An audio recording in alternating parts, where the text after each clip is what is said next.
बचे हैं बस 10 दिन, गिन के 10 दिन बचे हैं और आपका एक एक मिनट अब बहुत ही इंपॉर्टेंट होने वाला है। ठीक है, जैसा आपने थंबनेल ले चुका है कि मेरा नंबर एक टेस्ट में 500 के बिलो आ गया था, बट फिर भी मैं आज एक गवर्नमेंट कॉलेज में हूँ।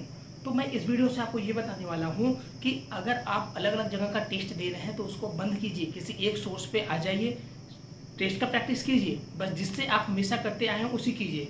मैं अपना कहानी बता रहा हूँ। मैंने क्या किया था, मैं हमेशा न्यूलाइट का टेस्ट दे रहा था, उसमें मेरे नंबर 570, 600, 630 ऐसे वेरी कर रहे थे लास्ट के टाइम पे। मेरे रूम के बगल वाला एक लड़का रहता था, वो आकाश का टेस्ट देता था, मैंने भी उससे ले लिया। एक दिन आकाश का टेस्ट देने लगा, मेरे नंबर लिटरली बता रहा हूँ, मेरे नंबर 500 के नीचे आ गए हैं। हाँ, तो उस समय मैं एक दिन तो पूरा डिप्रेस रहा और एक दिन पूरा मैंने अपना गवा दिया कि अब क्या होगा, मेरे नंबर अभी 10 दिन बाकी हुए हैं और मेरे नंबर कम आ रहे हैं। तो भाई आपको ऐसे सोर्सेज पे नहीं जाना। ऐसा नहीं था कि मेरी प्रिपरेशन नहीं था, मेरी प्रिपरेशन था, क्योंकि मैं लगातार टेस्ट में 580, 590, 630, 640 तक ला रहा था नंबर। बट किसी और सोर्स पे जिस टेस्ट का आप नहीं दिए, ऐसा क्या होता है कि एलन होते हैं इसका और ये आकाश होता है, ये टेस्ट सीरीज वाले क्या करते हैं, अपने जो मॉड्यूल होता है उससे ज़्यादा सवाल दे देते हैं। लेकिन हमें क्या करना है, अभी लास्ट के टाइम पे क्या करना है, बस एनसीईआरटी पे स्टिक करना है। अब हमें 10 दिन बचा है, तो हमारे मेन प्रायोरिटी हमारा होना चाहिए रिवीजन। और रिवीजन सबसे पहले किससे करोगे, रिवीजन का मतलब होता है दोबारा देखना।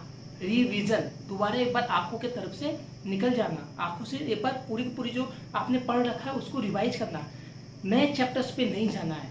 लास्ट के टाइम पे लोग क्या होते हैं, ये भी पढ़ लेता हूँ, ये भी पढ़ लेता हूँ, इसमें कर लेता हूँ। नहीं, अगर आपका पूरा हो गया है, जितना आपको चैप्टर्स आते थे, जितना आपने पहली बार पढ़ चुका है, तो आप अभी दूसरे चैप्टर्स जो नहीं पढ़ा है उसको रिवीजन नहीं करना। एक बार उसका फार्मूला देख सकते हो।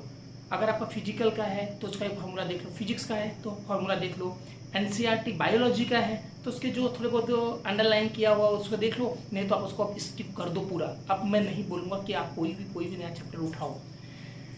जो सेकंड बात, अगर आपके टेस्ट में नंबर कम आ रहे हैं तो आप इसको ये ना मानो कि आपके नीट में एग्जाम में कम आ जाएंगे। मेरे पास बहुत सारे एग्जाम्पल हैं। मेरे साथ ही एक लड़का रहता था, न्यूलाइट में टेस्ट दिया करता था, उसके नंबर लास्ट के टाइम पे 620, 630, 590 ऐसे आया करते थे और आज वो BHU में है। तो ये लास्ट के जो नंबर होते हैं वो आपको डिसाइड नहीं करेंगे। हाँ, ये पैमाना होता है, आपको कॉन्फिडेंस लेवल बूस्ट करता है, बट ये नहीं डिसाइड करता कि आपके नंबर नहीं आए तो आप वहाँ पे नहीं कर पाओगे। Second thing and the most important boost करके रखा तो आपको जरूर 5 से 6 सवाल आप एक्स्ट्रा करके आओगे।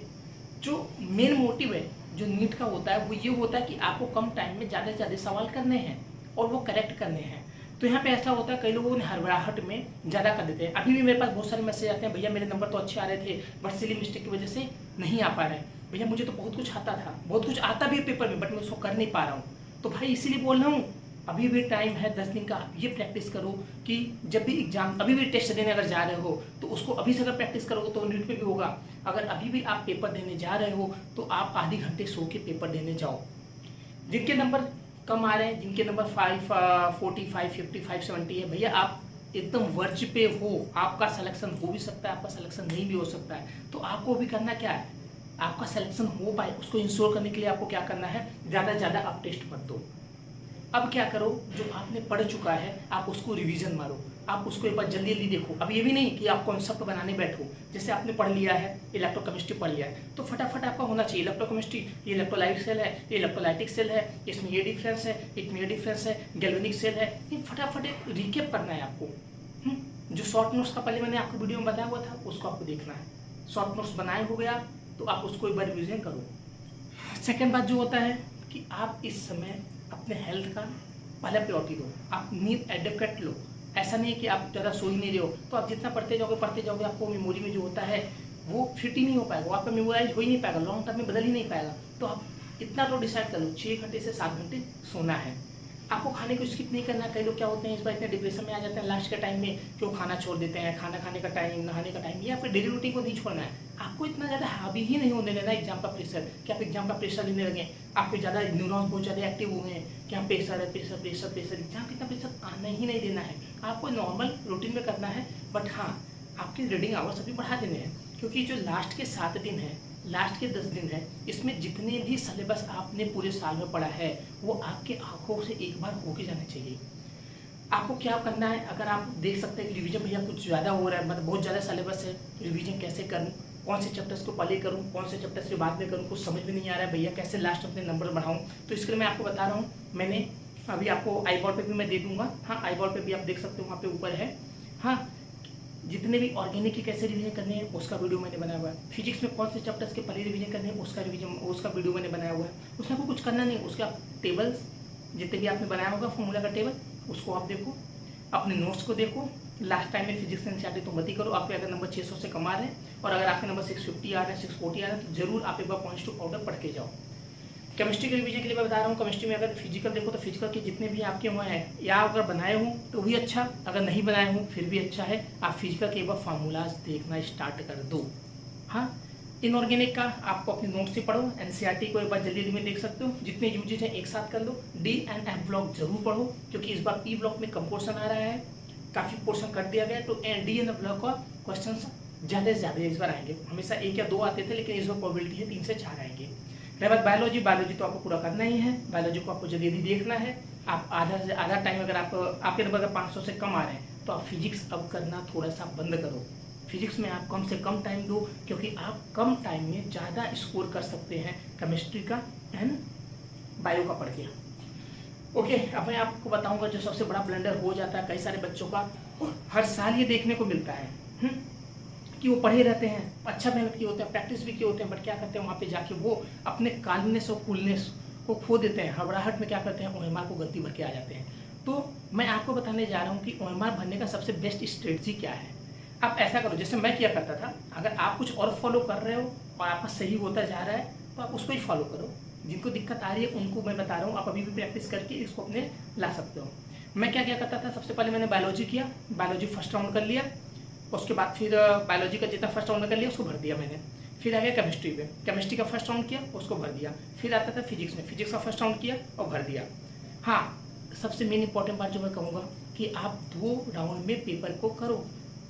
इससे क्या फ़ायदा होगा, मान लो इलेक्ट्रोकेमिस्ट्री का कोई सवाल आ गया, मुझे वो आता भी है बट आई नो कि वो इलेक्ट्रोकेमिस्ट्री का सवाल 3 स्टेप का है, तो मैं अभी स्टार्टिंग में 3 स्टेप का सवाल करने के लिए 2 मिनट क्यों लगाऊँ।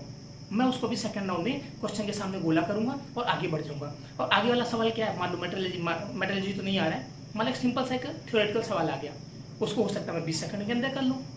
तो अगर आप ऐसे कर लेते हो और आप 1 घंटा 50 मिनट 2 घंटे में अपना पहला राउंड कंप्लीट कर देते हो, आपकी बूस्टअप आ जाएगा। आप उसमें जो फर्स्ट राउंड में सवाल करते हो उसमें आपको श्योरिटी रहता है कि जो आपको आता है वो करते हो, तो 90% से 95% आपके वो सवाल सही होंगे। आपके पास एक पॉजिटिव फीडबैक आ जाएगा कि हाँ अभी तो मैंने इतने सवाल कर चुके हैं। फिर जब आप सेकंड राउंड में जाओगे तो आपके जो सवाल नहीं आते थे, आपको लंबे लगते थे, वो भी कर लोगे। क्यों? क्योंकि अब आपका जो मेंटल स्टेटस है वो बहुत ही प्रॉपर हो गया। मेंटल स्टेटस आपको बहुत सुकून से मिल गया क्योंकि इतना सवाल आपने कर लिया है, आपके पास इतना टाइम है और आप अभी भी कर सकते हो। अगर क्या होता है, आपने वही जो सवाल की बात कर रहा हूँ, जो बड़ा सवाल है उसको आप करने में लग गए तो आप उसको सवाल करते रहोगे, आपके दिमाग में बैकग्राउंड में आपको चलता रहेगा कि इसमें ज़्यादा टाइम दे रहा हूँ, स्टेप तो सही है। तो क्या होगा, आपको जो छोटी छोटी बातें सब बोलते हैं ना, भैया 0.4 लिखना था, मैंने डिवीजन में करके 0.8 आ गया मेरा, पता नहीं कैसे। एक छोटा सा सिंपल कैलकुलेशन होगा, ये यही होता है। आपने पढ़ाई तो किया है, आपको कैलकुलेशन तो आता है, बट ये जो क्वालिटेटिव मेहनत है वो आपने प्रैक्टिस नहीं किया है, इसलिए आपका वहाँ पे नंबर कम हो जाता है। तो बच्चों लास्ट में बस आपको ये बताऊंगा, एकदम शांत रहो, ज़्यादा भागो मत, एक दूसरे के पीछे भागो मत, वो ये कर रहा है वो ये कर रहा है, नहीं करना है। पूरा का पूरा टाइम बस खुद पे दो, अपनी गलतियों का एनालाइज करो, ज़्यादा से ज़्यादा फोकस करो कि कम टाइम में ज़्यादा नंबर कहाँ अपने बढ़ा सकते हो। जैसे कि आप फिजिक्स में बात करोगे, यूनिट एंड डायमेंशन, 2 सवाल, 1 से 2 सवाल देखे जाता है और उसका रिवीजन आप जल्दी से जल्दी कर सकते हो। बगैर मैग्नेटिज्म, अगर मैग्नेटिज्म आपने नहीं किया है, इतना बड़ा चैप्टर होता है, उसमें से 3 सवाल आ रहे हैं। यूनिट एंड डायमेंशन इतना छोटा होता है जिसका रिवीजन आप 1 से 2 घंटे के अंदर पूरा कर सकते हो, वो आपको 2 क्वेश्चन देके जाएगा। ऐसे EM वेब है, उसके सवाल हो गए। पूरा का पूरा मैंने लिस्ट बना के रखा हुआ है, आप वीडियो में जाके पीछे वीडियो में आप जाके देख सकते हो, लिंक डिस्क्रिप्शन में भी है, उसको आप देख सकते हो कि कौन से चैप्टर आप कम मेहनत में कर सकते हो।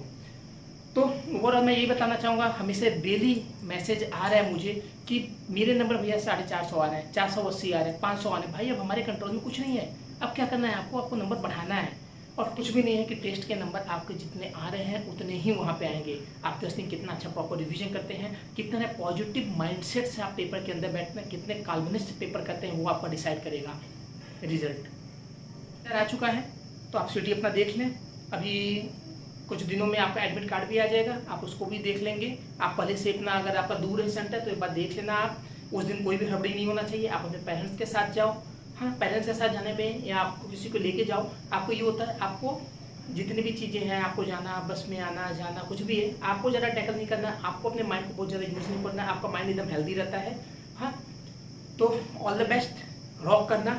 कमेंट में अभी आप लिखो कि you will rock it and you will do it. Okay.